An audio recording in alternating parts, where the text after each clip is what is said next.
Single entry system जैसे नाम से पता चल रहा है, सिंगल एंट्री यानी कि वन साइड। आप कभी-कभी इसे कह सकते हैं सिंगल एंट्री सिस्टम के साथ-साथ बोल देते हैं इनकम्प्लीट रिकॉर्ड्स। अब इनकम्प्लीट रिकॉर्ड्स क्यों करा जाता है? उसकी वजह क्या है? उसकी वजह ये है कि इस system of book keeping which is rules only records cash. कौन-सी?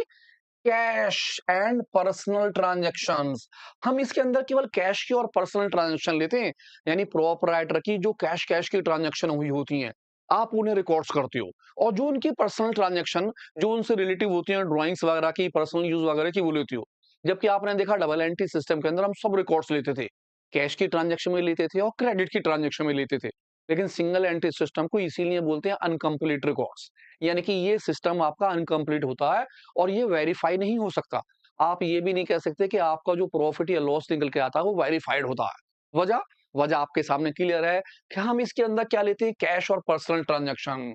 और मेन पीछे वाला डबल एंट्री सिस्टम करा, उसके अंदर आप ट्रेडिंग अकाउंट बनाते थे, प्रॉफिट लॉस अकाउंट बनाते थे और बैलेंस शीट बनाते थे।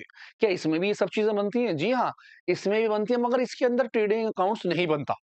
इसके अंदर हम बनाते हैं प्रॉफिट एंड लॉस अकाउंट। लेकिन ये profit and loss accounts double entry system से अलग होता है।